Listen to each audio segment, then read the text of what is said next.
Astagfirullah. Astagfirullah. Begitu, jangan dibiarkan ada. Jadi begitu ada misalnya setan datang, tuh dia tuh sombong, jalan aja nggak nyapa kamu. Begitu muncul itu langsung astagfirullahaladzim. Itu nggak benar. Astagfirullah. Itu seketika akan hilang dan potensi dosa akan keluar. Ya. Kalau sudah seperti ini, ya, kalau sudah seperti ini, masya Allah. Orang-orang yang seringkali istighfar dalam hidupnya, kemudian dia membiasakan itu, bukan cuma dijaga dari dosa-dosa yang kecil. Mohon maaf ya, cinta Allah pun akan diturunkan pada orang ini. Cinta Allah akan diberikan. Allah itu sangat mencintai orang yang membiasakan istighfar dalam hidupnya. Quran surah ketiga ayat 31. Posisi paling kiri sebelah atas. Quran surah ketiga ayat 31. Saya mau kasih rahasia siang ini. Maaf, ibu mau, bapak? Saya mau kasih rahasia, boleh? Baik ya, kita keluarkan dari Quran. Lihat ayat Qurannya. Quran surah 3 ayat 31, posisi paling kiri sebelah atas, ya, agak ke tengah sedikit. Qul in kuntum tuhibbunallaha fattabi'uni. Katakan Muhammad, jika kalian serius mencintai Allah, buktikan cinta itu dengan mengikuti aku, ikuti Nabi. Coba kita biasakan. Bangun tidur, ya maaf ya, non muslim juga bisa bangun tidur. Sama orang beriman juga bangun dari tidurnya. Masya Allah. Bahkan ya membuat kan hal-hal yang bisa mereka kerjakan. Ada yang bangun tidurnya, ada yang langsung cuci tangan, ada yang langsung duduk, ada yang langsung mandi. Anak-anak kecil bahkan mengatakan bangun tidur terus. Bukan, Nabi nggak begitu. Jadi kalau Anda ingin dicintai Allah, ikuti Nabi. Bagaimana Nabi bangun dari tidurnya? Ternyata ada sunnahnya. Ya, ada duduk dulu, ada mengusap sebagian dari bekas ngantuk, ada baca doa dulu. Nggak ada bangun tidur langsung mandi. Ada tahapan dia. Makan juga begitu. Mau minum pakai tangan apa? Kanan. Kalau cuman kanan, yang lain juga bisa dengan kanan. Masya Allah. Kemudian setelah itu minum dengan mengucapkan apa? Bismillah. Masya Allah. Setelah itu minumnya sambil berdiri atau sambil duduk? Duduk. Masya Allah. Turunannya kan ada semua tuh. Ketika Anda bisa ikuti itu, maka lihat kalimatnya. Fattabi'uni yuhibbukumullah. Ini yang mau saya turunkan rahasianya. Bismillah. Kalau Anda serius cinta Allah, persamaannya ikuti Nabi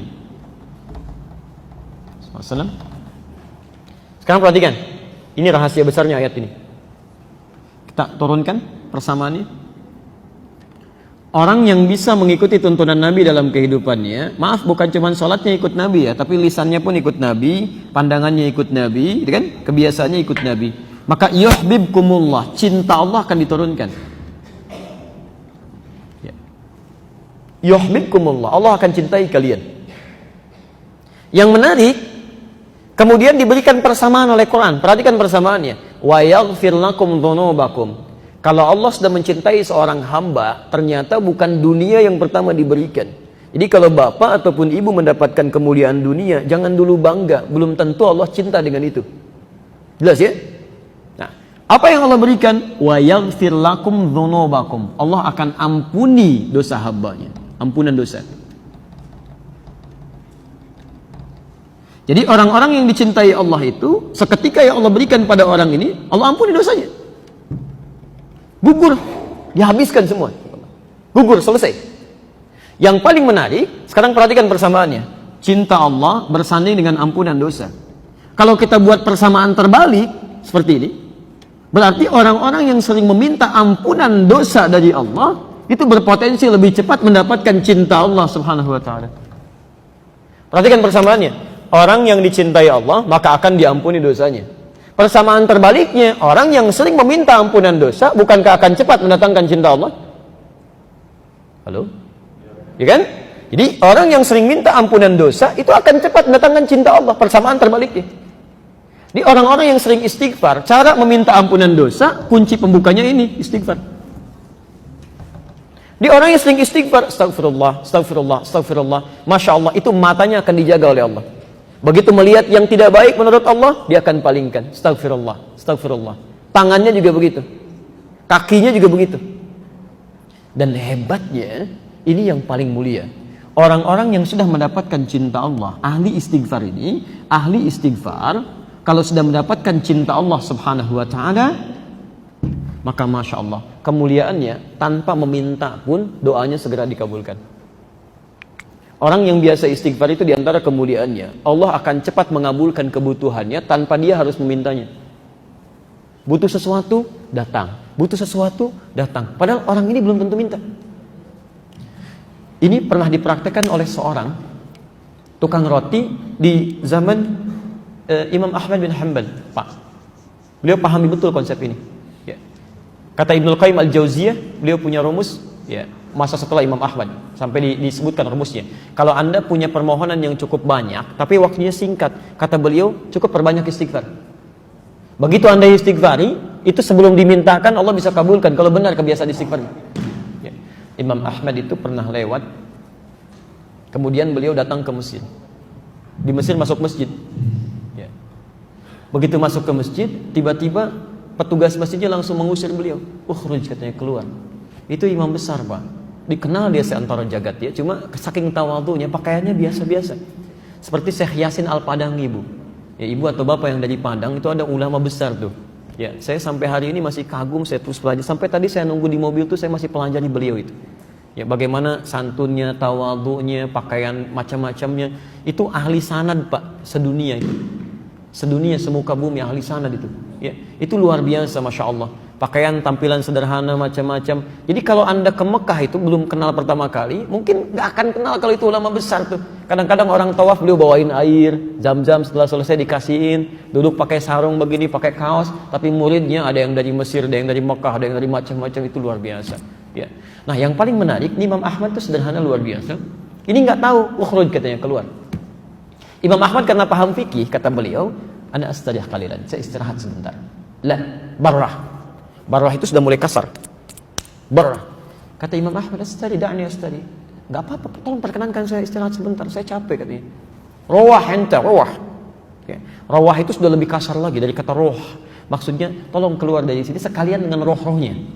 Rohnya pun jangan ada di sini, keluar. Itu kalau Anda ke Mekah misalnya kan, atau ke tempat di Arab, ada orang mengatakan rawah enta, rawah. Itu tandanya lagi marah, Pak. Jangan senyum. Rawah. Itu musir, ya, musir itu, suruh pergi. Kalau bisa rohnya pun jangan di situ, pergi, kata orang ini. Imam Ahmad keluar, kemudian di teras itu beliau juga sandaran, disuruh pergi lagi. Begitu keluar dari masjid, jalan beliau, singkatnya bertemu dengan makhbaz, tempat jualan roti. Ya, syar'i rati, menjual dengan syar'i. Ya, baik. Dia setiap datang orang lewat melihat, Masya Allah, kalimatnya bagus sekali. Imam Ahmad lewat dipanggil, Syekh istari mana? Syekh, tolong istirahat di sini dulu. Kelihatannya capek kan ya. Begitu bikin, perhatikan beda antara sari roti dengan syar'i roti. Yang ini setiap diaduk begini, astagfirullah. Dibikin begini, astagfirullah. Gini, astagfirullah. Selalu istighfar. Kata Imam Ahmad, ya Syekh, ma faidatu istighfarika? Apa faidahnya istighfar kamu itu? Imam Ahmad tahu, cuma ingin menguji ini. Apa manfaatnya? Katanya. Perhatikan, wallahi demi Allah, katanya, tidak pernah saya membiasakan istighfar ini kecuali Allah selalu mengabulkan doa-doa saya. Selalu mengabulkan doa-doa saya. Cuman wallahi satu aja yang belum terkabul sampai hari ini. Mudah-mudahan Allah sebelum mengabulkannya sebelum saya wafat atau dia yang kembali pulang duluan. Apa itu, kata Imam Ahmad?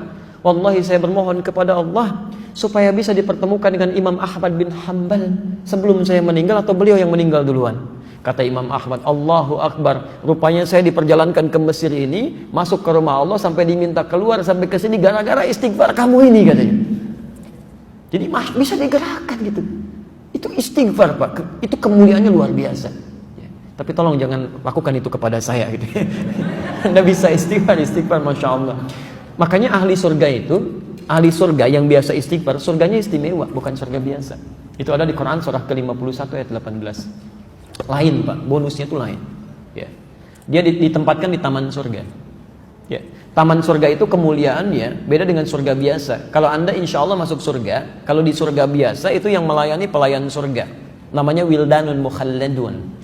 Ya, kalau laki-laki dilayani oleh bidadari surga, kalau perempuan oleh pangeran-pangeran surga, cantik dan gantengnya tak terlukiskan. Kata Nabi, nggak usah dibayangkan, mala ainun ra'at wala udhunun sami'at wala khatara 'ala qalbi bashar. Nggak pernah kelihatan oleh pandangan kita, nggak pernah terdengar oleh telinga, bahkan difikirkan pun nggak akan seperti itu. Itu masih kelas biasa. Tapi taman surga yang ngasih langsung semua Allah. tanpa perantara. Kun fayakun ada dan nggak perlu dibayangkan. Dan penghuni surga seperti ini itu sebelum masuk ke surga pun sudah diperkenankan melihat Allah tanpa hijab.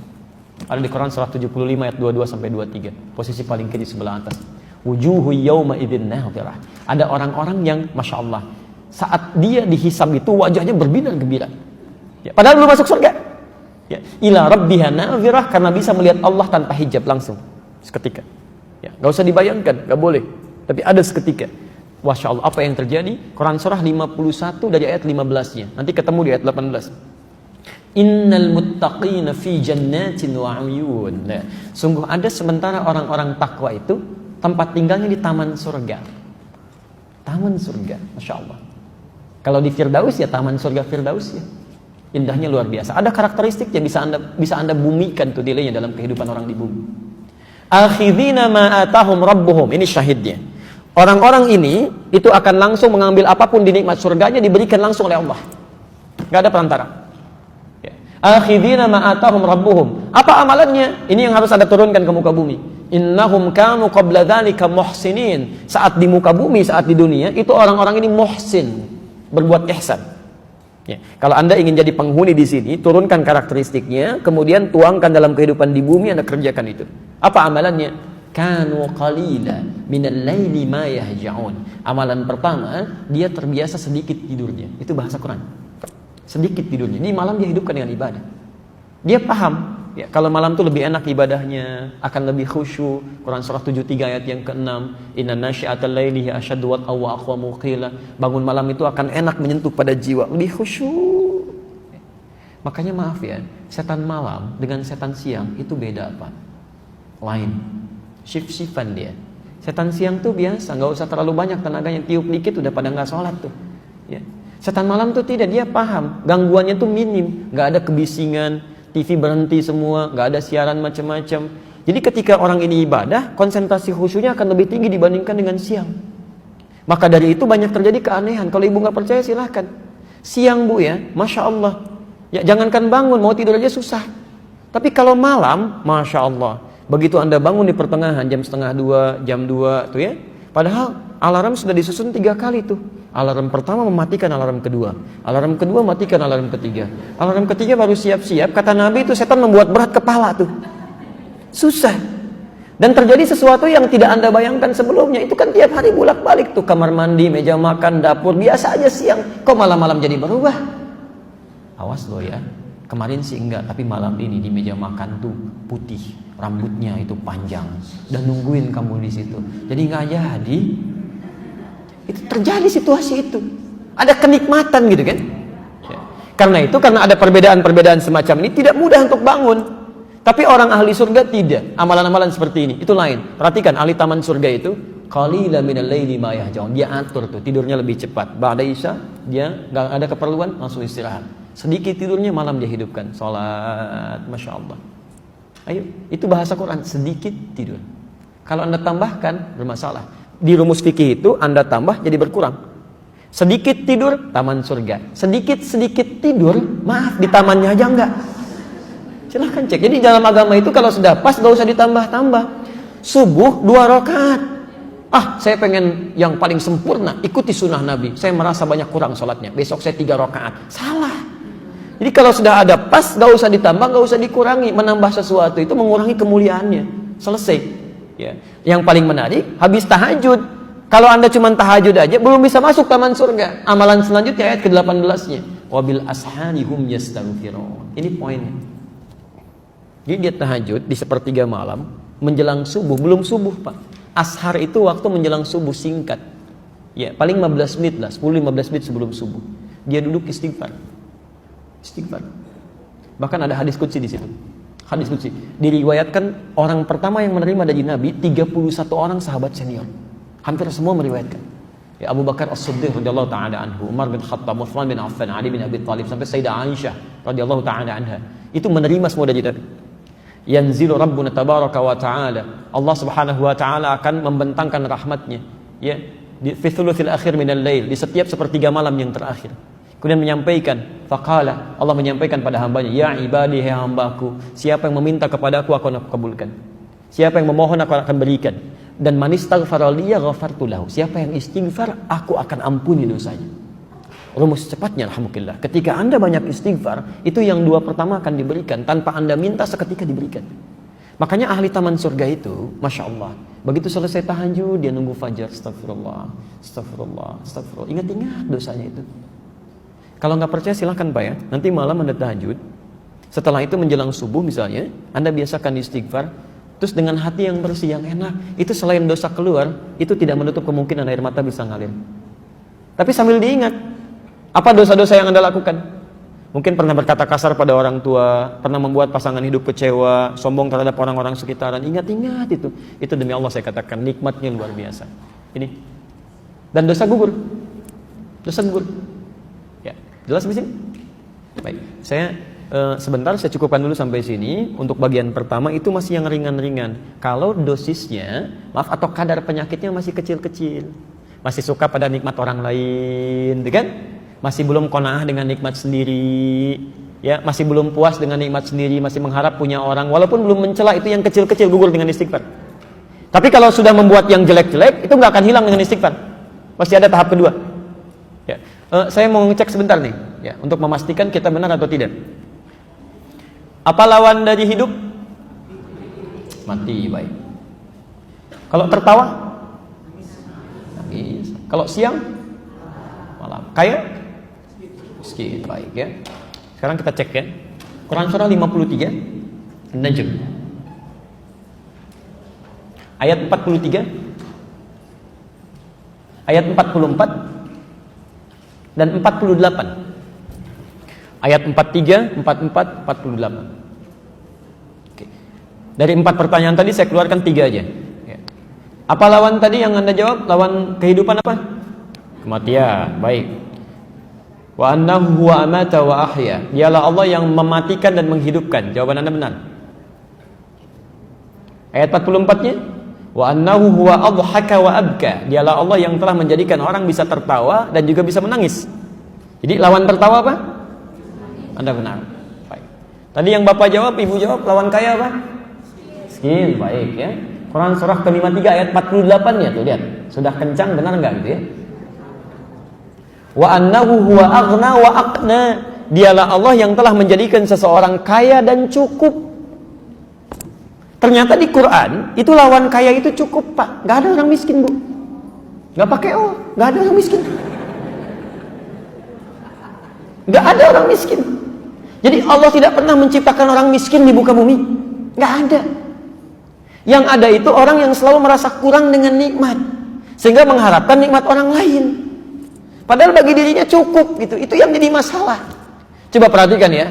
Kalau ada orang merasa miskin, Allah langsung berikan zakat supaya dia keluar dari kemiskinan. Maka zakat diberikan pada orang yang merasa miskin. Quran surah ke-9 ayat ke-60. Innamas shadaqatu lil fuqara wal masakin. Diturunkan zakat untuk mengentaskan kemiskinan. Ternyata dengan zakat masih belum cukup juga, masih miskin juga. Diberikan infak. Quran surah kedua Al-Baqarah ayat 215. Posisi paling kanan sebelah bawah. Yas'alunaka madza yunfiqun qul ma anfaqtum min khairin falil walidaini wal aqrabin wal yatama wal masakin. Untuk keluar dari kemiskinan. Kurang cukup juga dikasih sedekah. Masya Allah, zakat dikasih, infak dikasih, sedekah dikasih, masih miskin juga. Kalau dengan semua itu belum bisa mengeluarkan Anda dari kemiskinan, Anda perlu dikasih apa lagi? Jadi sebetulnya konsep itu keluar untuk mengeluarkan dari sesuatu yang dirasakan miskin. Kata Allah, nggak ada yang miskin, cuma 2, cukup atau kaya. Selesai. Ayo coba ibu pilih mana? Mau kaya mau cukup? Alhamdulillah. Tuh ada pilihan, cukup kaya kan. Baik ya. Nah ini persoalannya di sini gitu ya. Nah jadi Bapak dan Ibu sekalian, itu perasaan kurang itu yang menjadikan penyakit datang. Itu yang coba kita istighfar ya. Tiap hari istighfar. Kalau nggak sempat istighfar, jangan tinggalkan sholat. Jangan tinggalkan sholat. Karena dalam sholat itu ada kalimat istighfar. Makanya sholat ke satu dengan sholat yang lainnya itu menggugurkan dosa-dosa kecil. Itu ada di hadis Muslim nomor hadis 233. As-salawatu ila as-salawat wal jumu'atu ila al-jumu'ah wa ramadan ila ramadan kafaratun lima bainahunna. Ya, sholat satu ke sholat lain, Jumat ke Jumat dan Ramadan ke Ramadan itu bisa menggugurkan dosa yang terjadi di antara keduanya. Malam takunil kabair, sepanjang bukan dosa besar. Di Anda zuhur punya dosa, ya, dosa-dosa kecil, asar sholat. Jadi pas sholat asar itu dosa kecilnya hilang, otomatis itu. Ya. Kenapa salah satunya? Karena saat Anda sholat, Anda mengucapkan kalimat istighfar. Bukankah ruku kita mengucapkan istighfar? Subhanakallahumma bihamdika, Allahumma gfirli. Sujud Anda istighfar. Kalau Anda baca subhana rabbiyal a'la, bukankah duduk di antara dua sujud baca istighfar? Kalimat pertama dalam duduk di antara dua sujud apa? Rabbil firli, itu istighfar. Jelas ya? Baik. Kalau sudah jelas, saya tahan sebentar, saya jawab dulu ini. Kalau sekiranya dianggap cukup, kita belum bawa obat yang maaf, kadar penyakitnya cukup berat ya. Yang mikirin orang gitu kan, Masya Allah. Terus yang macam-macam lah. Pokoknya hidupnya nggak tenang ya. Yang awas, yang paling berbahaya itu dalam urusan ibadah, nanti saya bahas lebih jauh lagi. Itu kata Quran, ada orang-orang yang dia merasa berbuat baik sebetulnya banyak salahnya. Dan itu penyakitnya lebih dahsyat. Ya, saya jawab dulu ini ya. Mau tanya Pak Ustadz, boleh? Enggak. Ya. Oh ya. Boleh enggak jika enggak sholat malam tahajud tapi ikut sholat berjamaah subuh di masjid? Ya, bukankah pahalanya seperti sholat malam sepanjang malam? Masya Allah, luar biasa ya. Hitung-hitung pahala seperti, wah, hitung-hitungannya pintar itu ya. Nanti kalau semua seperti ini, nggak ada yang haji dan umroh. Karena sholat syuruk itu senilai haji dan umroh. Kosong itu Ka'bahnya dari orang Indonesia, Masya Allah. Ya, itu luar biasa. Baik, kalau cuma ngukur pahala